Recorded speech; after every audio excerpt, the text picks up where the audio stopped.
Hello, beautiful souls, and welcome to Active Creative Perspectives. I'm Valerie, your guide on this transformative journey where a unique prism of life unfolds in full spectrum.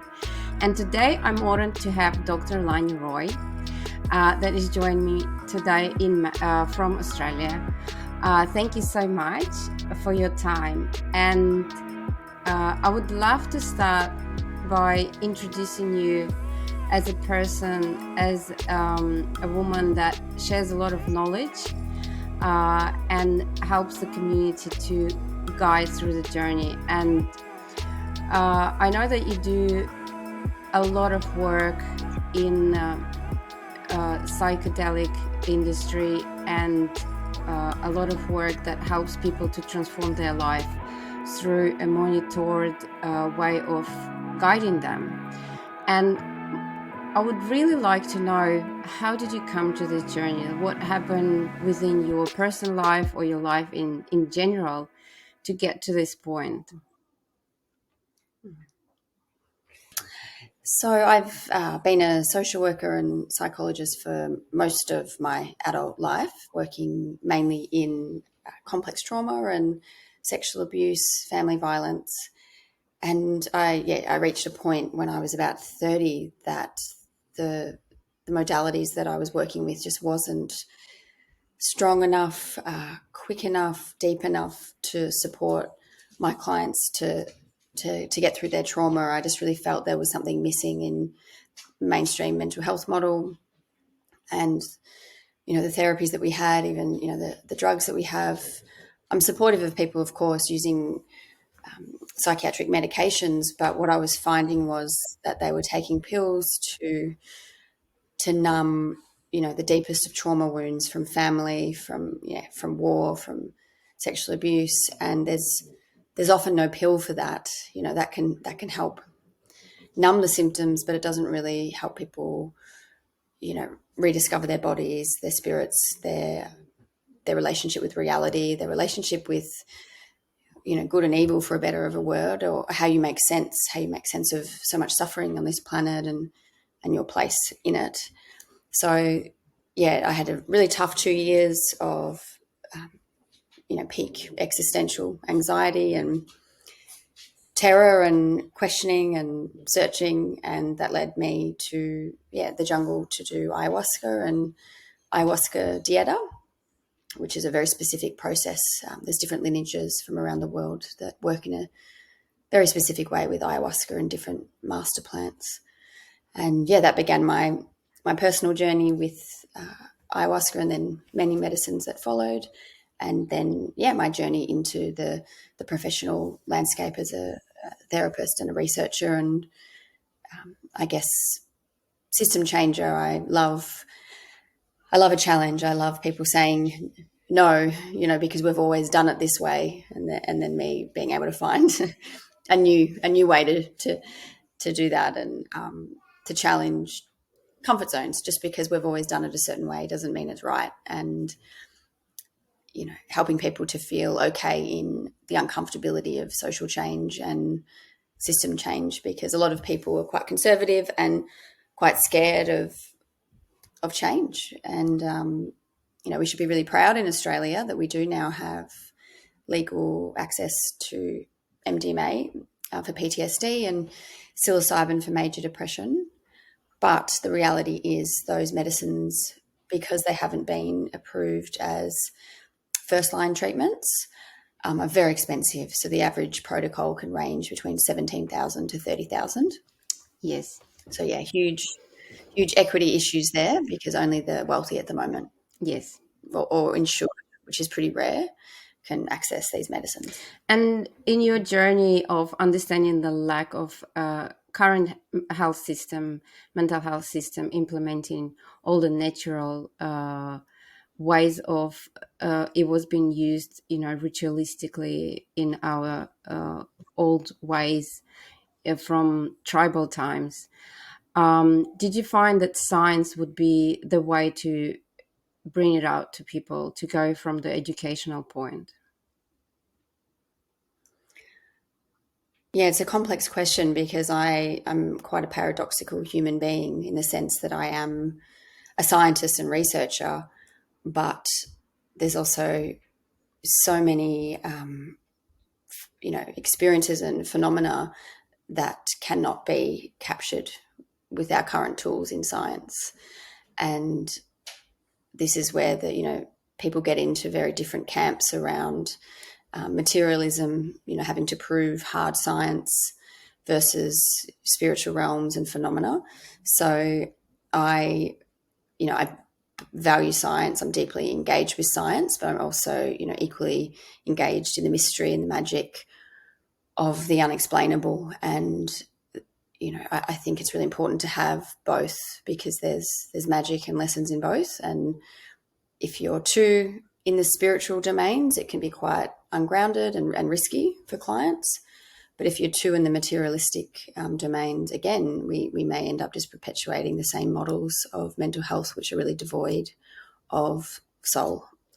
And as you describe, mental health is connecting body and mind. So connecting that magical part of you with material physicality of our beings is the way of how to experience people what's happening during these journeys. And you've said that it's been, you're a paradoxical person in a way that you like the challenge and you like to find the way. And in this journey that you've been on, what is the main challenge for you? Because it's quite a lot of people that know and believe how it works, and they don't actually need scientific proofs. And there's a big majority of people that don't want to believe, and the science wouldn't even help them to do that. Hmm. And yeah, I respect that. Psychedelics aren't for everyone. On an individual journey, people have different religious beliefs, spiritual beliefs, ethics. So yeah, by no means do I think they're for everyone, but I believe they're a valid healthcare choice that governments should see as a valid healthcare choice, like, all the other pathways. So creating just sensible systems around, people might, for their mental health, they might want to see a therapist or have an antidepressant, or they might want to try, psilocybin. So I just think it's about choice, and it's about individuals' rights to choose what goes into their body, and freedom of consciousness. And, the reality is that many of these medicines are legal in many countries or decriminalized, and, civilizations aren't falling apart. People are,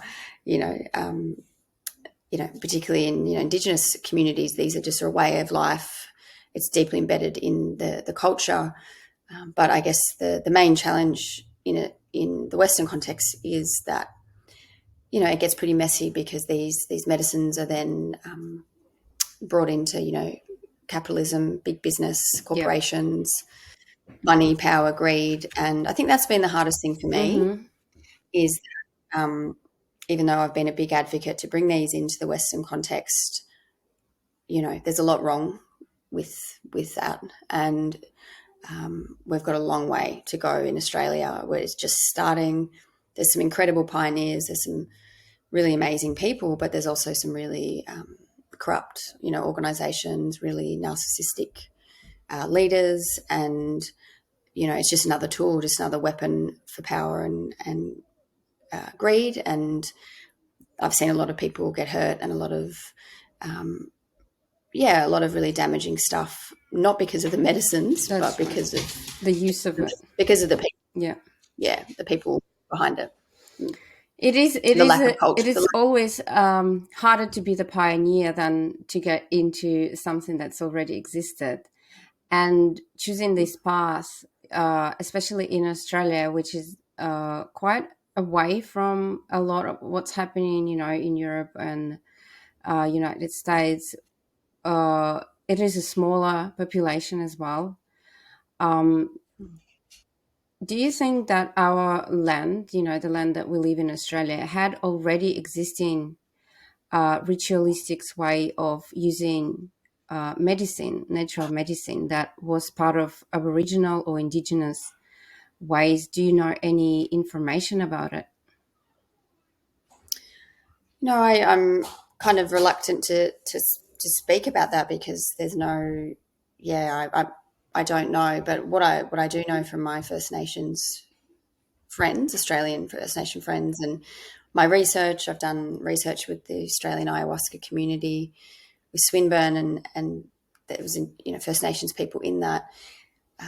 The reality is that a lot of First Nations people are and always have been so tapped in to the dreaming Yeah. space and to plant consciousness, to the land, to each other, that it's a to me it's kind of irrelevant in the Mm-hmm. sense of what were they taking, because they're already there. And I guess that's the thing that I've noticed is often Western people, once they start taking psychedelics, they open up. It's a huge shock to the system. Often they've come from disconnection, individualistic culture, competition, greed, capitalism, all of that, and then they start to experience this more collective, embodied sense of being part of the world. And then over time, they don't really need to take psychedelics anymore. Some people choose to because they like it and it's part of their community. But once you really, drop in, all of that's, everywhere, to be honest. So it's really a doorway to self and to home and to and a natural state of being, I believe. That's beautiful. Yes, and I've been, trying to connect to that to my like being in Australia on this land. It's good to find ways of adopting the cultural way of accessing alter states, from the land. So that's something I'm really interested in.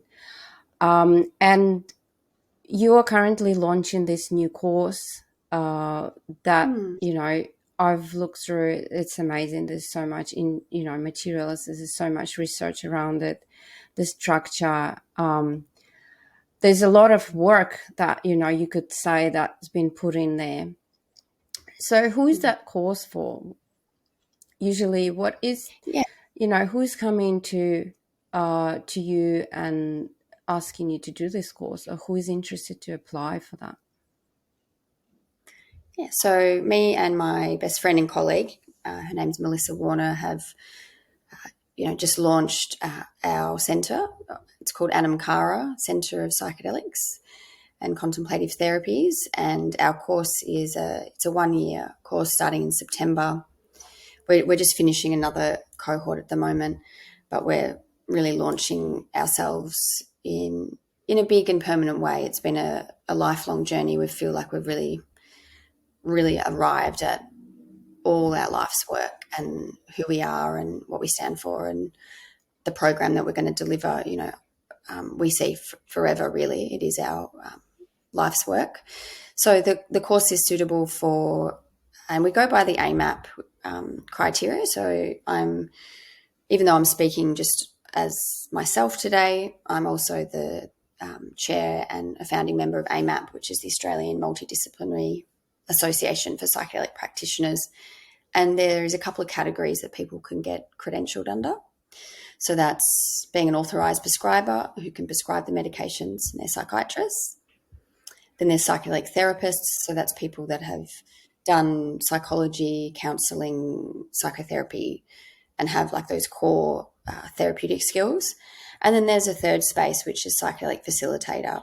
And that's people who have lived experience. They might be, First Nations health workers, drug and alcohol, I guess, peer workers, religious people who have different therapies and different modalities. So the third space has a different set of kind of qualifications, but it is more open, and we're wanting to be inclusive because we feel that people, there's many roles. You might not necessarily be in the room, because to be in the room at the moment, they really are focusing a lot more on the psychologists, psychiatrists, Mm-hmm. and psychotherapists. But there's many people with other qualifications doing the preparation and integration or supporting the psychedelic team with their different modalities as well. So I guess a big part of my work is trying to not replicate past models of where only a certain amount of people are allowed in the space, because these medicines require, they require artists, they require system changes, advocates, therapists, but where people are in that landscape will, differ depending on their qualifications. Yes, and I've read through it's quite a personal transformative journey rather than, a course to get a certification. There's a lot of individual personal journeys that you have to go through while doing this course. It would be more like a life transformation course than a certification. And if somebody goes into that, when they go into, they probably come out as different personalities at the end. So that's very interesting for me. So you've been, guiding a lot of people through these journeys along your life. So how do you see, what's the biggest change that psychedelics transform in people? Because you've mentioned, connection to the body, to the overall soul of the planet. But how does it Yeah. appear in your perspective when they come out from these journeys? I mean, there's so many layers to it, but I guess even from, using Ukraine as a metaphor, which obviously sending my love to everyone and everyone affected by that. Sorry, getting Yes. emotional.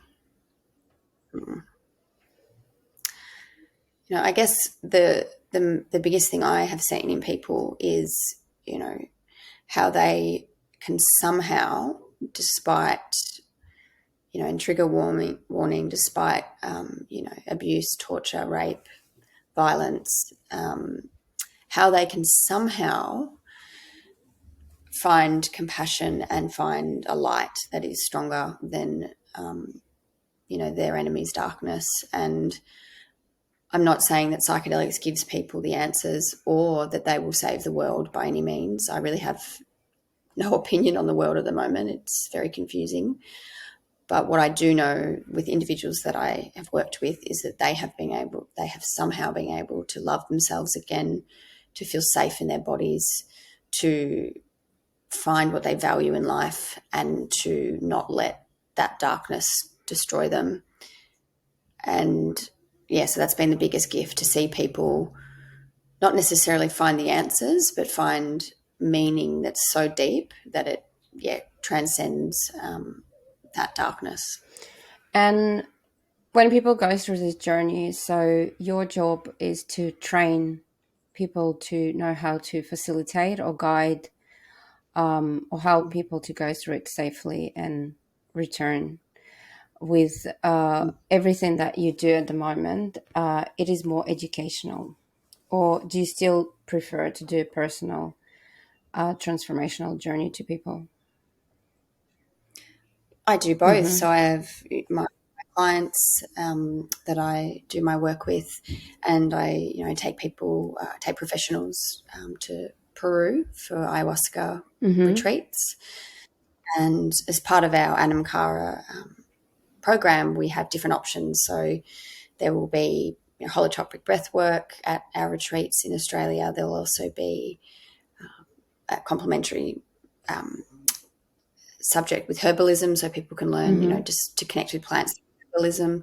But we also have a partnership with Beckley Retreats in Jamaica and the Netherlands, so students can learn how to be a psychedelic practitioner and have that experience with psilocybin in those countries. And also they can study and come to Peru as well as part of their elective. So I have my client work, which is very separate and different kind of risk criteria, because often they're very, very unwell. And the therapists that we work with, obviously we there's a lot of caution there, of course, with everyone, but these are professionals that are in the space that are studying and also doing the personal work as well. Thank you. And, very important question for me is how art therapy or creative or expressive therapy comes into place during this journey. You know, if it's in integration, if there's any stage where you implement it, and how does it work, like from art therapy perspective? Mm. Well, I'm very blessed to have very incredible friends around me who are artists. Melissa Warner's, beautiful artist, and she also creates virtual reality, psychedelic, curated, tech journeys. So I'm an advisor to her company, Psychedelics. So that's a whole another, which is quite incredible. I work with children as well, and children on the spectrum, and virtual reality can be an amazing tool to support them to relax and feel safe and creative. So yeah, it's endless, really. The potential. Art is, I think, for many of us, when there is depression or trauma, it's one of the first things to go is that kind of creative flow and magic and expression. People become very blocked and serious and rigid, and often children, if they've gone through trauma, they can lose that freedom to engage in fantasy and play and imagination, and that's the real tragedy of child abuse. It can really rob kids of that. So what I love about art and psychedelics is people can access their inner child and give that child again time to play and explore with materials, with colors. Particularly certain medicines can really evoke that, particularly LSD, for example. So the adult can really experience the inner child, but also we know that there's three kind of lenses in psychedelics. There's the pre-personal, and that's the non-verbal space. So things that happen before language, in uterus, in pregnancy.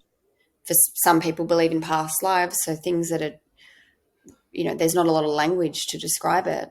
And creative modalities are incredible to process that. And then obviously there's the personal space, which is who you are now as in this world, in the 3D world, being able to get that cognitive kind of lens out in a different way. And then the transpersonal lens, which is when people experience, wonder or different dimensions, entities, and it can be very shocking and confusing. And so using art to kind of, get that out of your mind and into a creative modality is just incredible. And from my perspective, I guess art therapy is art as it is as a tool of expressing non-verbally things that can't be described in any language. And I guess that's what's happening during the trips or experiences that happen, that people see things they don't have the words for. Art is the only way to describe it and project it onto something that is real, is part of this physical dimensions that we can put on paper. And Or movements, or movements as well. That's right. So what would be the percentage of integration that is happening during these processes when you go through the whole journey? Does integration is the main thing that needs to be done? Because that's where the question is, because a lot of people do go into different trips, but the problem, as everyone knows, that nothing is being integrated after. So the healing process doesn't finish because it hasn't been involved into the reality and put into what happens into the real life. Yeah. Well, I think, I equally value each phase, the preparation phase, the dose experience, and then the integration. And in our course, we talk about setting, and skill. You need to have the right mindset and tools to prepare and scaffold the experience and then be in the experience.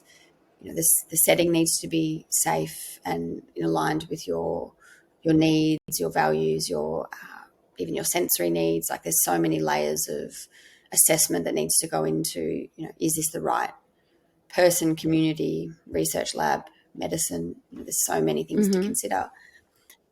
And skill, the skill to keep, embedding those lessons into your everyday life. And, integration doesn't just end. It's, it's an ongoing journey.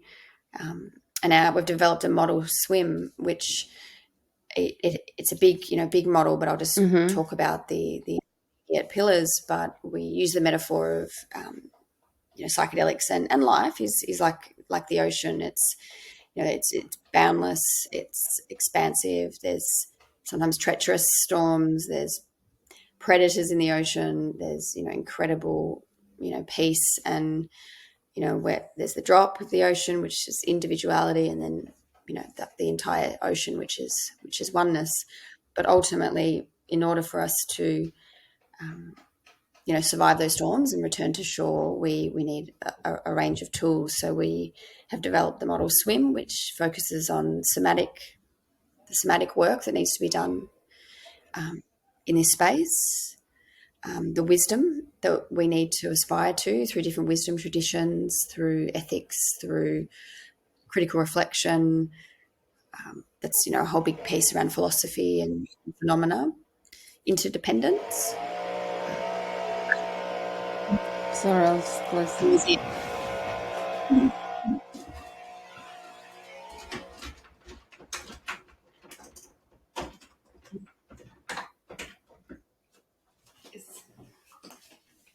Yes.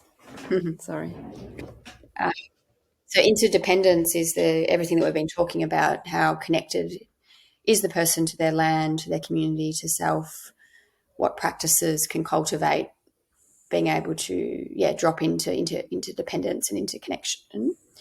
And metacognition is the M. So metacognition is people's capacity to reflect, to hold nuance, to be comfortable with shadow work, their parts inside their psyche, their capacity to understand their feelings, but also hold even the enemy's perspective to see where is this coming from, what has fueled this behavior. So when people have really strong metacognitive skills, they tend to not cling to psychedelics being the answer. They tend to be aware that healing and life is, it's an ongoing process, moment to moment process, and there's like this active kind of engagement with it, and it doesn't just end after the dose. It's expansive, requires a lot of personal reflection, a lot of hard work, and also a lot of tools of discernment, and to know, because sometimes psychedelics can tell you something completely ridiculous that you shouldn't do. You can have false ideas, false prophecy, delusions of grandeur. You can have false certainty. So I guess what we really train in our course is curiosity and discernment, so that you don't get trapped with certainty, because certainty can be dangerous with human beings, unless that certainty is like felt in the body, aligned with your values, and then connects with your actual real world. Sometimes it's, you can be led astray. And, I'm thinking that doing all this work, which requires a lot of knowledge and wisdom and intuition, for you to go through, how often do you, in your personal life, in your personal attunement and centering, how often do you practice any of these tools? Yeah, it goes in waves, and I guess I don't pretend to be anything that I'm not. I'm very much a modern day, mum. I've got 2 young boys. I work really hard. I do a lot of dear work, and sometimes I'm not doing any of those practices. And I guess that's the reality, is that, and I have ADHD as well, which can make routine and applying all these tools, it's more challenging, I would say, for me. But I guess my whole life is medicine work, if that makes sense. I've got the most incredible relationships, so much meaning and purpose and energy, so much love, and excitement flowing through my body that there's things that have been permanently stabilized. Mm-hmm. And you So found your own through, grounding tools to do that. yeah, and I think it's my ethics and Mm-hmm. my values are really grounding for me. I know what I believe in. I know what I stand for, and I and I know who I love and how to love myself, and and that was through the medicine. That Mm-hmm. really helped activate that permanent sense of meaning and ethics, and depths of love I didn't know existed really Mm-hmm. in those. Mm, It is amazing to hear, from a woman that walked this path for so long, to know that, you found that ethical and values is the core for you to mm, find your center to keep going. mm, And from what's happening in the world, uh, there's, I wouldn't say lack of ethics. I don't think it exists. From the dimensions that people go into at the moment in different aspects of politics and everything, mm, values and ethics, something that overstated and falling apart. So to find that personal, strong values and ethics is probably important for everyone to stabilize mm, what's happening in the world, to know what they stand for. mm, mm, And a lot of countries and people have a belief system based on where they grew up. So how mm, did you find your values and ethics, where they coming from? Because you said that medicine helped you to find it, right? So but you mm, still grew up in a socium, in a belief system of some way, if it's a Western world or any. So how does mm. it correlate? Do you still find that medicine helped you to connect to your inner core of, as a person from this earth, as a human, or there's still connection to the socium where you grew up, the belief system and conditions? Yeah, so I was born in Belfast in Northern Ireland, and I've got most of my family still lives there, but my parents, my brother and sister, and I migrated when I was really little because of the Troubles and the sectarian violence. My parents were Protestant Christians, but had no interest in, the sectarian violence, even though they experienced a lot of the issues, their friends, their family. So, my family migrated. Some went to Africa, some went to America, and then the rest stayed in in Mm-hmm. Belfast. And then I was raised a born again Christian, and my parents, very loving and did their very best, but it did not work for me. It was very scary for me, the concept of, if you don't pick this God, you will burn in Mm-hmm. hell for eternity. I found it very threatening and unsafe to not have the choice to have a free mind and to question. And so I rebelled very, very hard. I was baptized at 13, Mm-hmm. and then on drugs at 13 and a half. And, that was a big journey. But I guess I now don't identify with any, particular God. And I think religion can be very dangerous because of the othering of Mm-hmm. others, and the certainty that religion gives people. Certainty can be safe. Certainty is attractive because it's like, when you're scared of death, if there's a book that can tell you exactly what's going to happen, Mm-hmm. that's comfort. That's comforting. That's right. But that's comforting, yeah. So when I had my spiritual emergence before I went to the jungle, I really faced hell. I faced the fact that I didn't believe what I was told as a child, and that there was a chance that I was going to go to hell. And I actually accepted that I would probably go to hell Mm-hmm. for my beliefs. So that's where my mind was at, was the fact that You would be I still accepting, believe. yeah, to go to hell Yeah, to do that. there was still some conditioning in there, very young child parts that still believed it was possible. But I was like, no, I'm prepared to go to hell for my beliefs. And that was a real catalyst of going to the jungle, facing death, facing the unknown, facing the mystery. And I guess that really propelled me into courage to not know what happens when we die, and to not know the answers. Mm-hmm. And once you really let go of certainty and knowing, the magic that can comes from that, and the love for others, and and I think everything that's going on in the world right now, it's people, and I don't want to disrespect anyone that's Mm-hmm. fighting over land, culture, and identity. I've never had to experience that, so I don't know what that's like. I've experienced trauma and abuse, but I haven't experienced my very race, culture, or land or identity being threatened. But what I do know from psychedelics is that when we're in these spaces as groups, often, Muslims, Jews, Hindus, Catholics, like all my friends, no one cares where we're from. Yes. It just all dissolves. It all completely dissolves, and it actually feels very absurd. What people Believe in. will do to each Yeah. other. And we're, as cliche it is, we're all one. It's one world.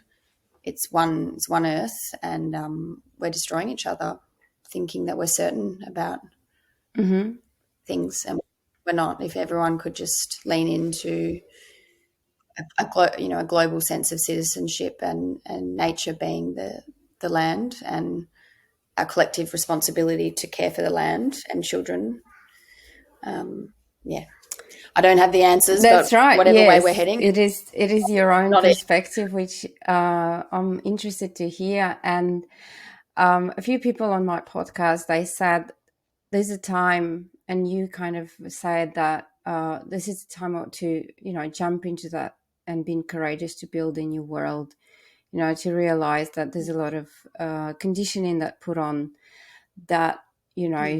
Through any tools, it could be psychedelics, whatever it is for anyone, is it's a time to face it and just start building the new way of doing things. So what is your perspective on that, on the new world building and going through that challenge? Yeah. I often say to some of my clients who feel very hopeless about the world, very, grim, I say start small, start with your own home. What can you do to build your own world in your own home, then your own neighborhood, and because it can be very big and very enormous to think about the geopolitical space at the moment. And if we all started, at our home and how we treat ourselves and each other, then that ripple on effect. There's a quote that says, if you want to change the world, is go home and love your children. Mm-hmm. Go home and love yourself and your partner. And I think if we spent more money and more interventions on preventing child Yep. abuse, if more of the world had secure attachments, it's a lot harder to abuse people, Yep. and start wars if you have had a really good start to life. But you've got to think most of the world, Yeah. a lot of the world, had horrific childhoods, and then they grow up That's right. to be in positions of power, and hurting people. They're dissociated from that, and they're able to do it. So, And being a mother yeah. of two, how do you find this role for yourself? I love it. I think children are so psychedelic. I think they're Yeah. so funny and trippy, and we're very open with our children about the lives we have and the lives we live, and they're very. I remember when I text my 9 and 11-year-old boys when I was recently at a drug testing site in Victoria, that its first pill testing at a festival, so young and old can come get their drugs tested, just personal amounts, not trafficable amounts, and then make safe choices whether they would take that drug. And I text my children, and they were just like so proud of me. They're like, "Go, Mum, you're achieving your dreams." And it's just so different than my childhood, where my good intended parents I could never have talked to them about that. And how beautiful it is to have a relationship with children where they feel safe to be themselves, they feel safe to make mistakes and to explore consciousness. So yes, I find it, a big responsibility in this time to, as the world's changing, to make sure that they wouldn't put our old belief system in, but at the same time we create safety for them to grow. Uh, they will be the one that continues life on this planet, for us. And as you said, like, they have it all. It's, they're very psychedelic, they're very intuitive and natural, and just how not to make it disappear. That's the whole journey for me. Remember once I said to my son, he was wearing this jacket to school, a dress up, and I said, "You look like Elton John." And he said, "Who's Elton John?" I said, "He's a gay piano player." And he went, and I went, "What?" And he goes, "He plays the piano." That's right. That's right. They are natural, yes. Yeah, they take people who they are into the world, I do experience the same with my two kids, and I find it very sad to see how you still have to put rules on them to just live here, which kind of contradicts with me. But as a parent, as a carer, I feel like you've got to keep it. Yeah, have to do it. Thank you so much for this conversation today. It was I'm very honored, for you to share. And I'm sure there will be questions that come through. So what are the best way to reach out to you, or people want to know more about your program and what you do? Yeah, so just www.thesignsoflife.com.au is one of my main websites, and it has my email and phone number, so welcome anyone to reach out. Thank you so much. And I really enjoyed this conversation with you. Love to Ukraine. Thank you.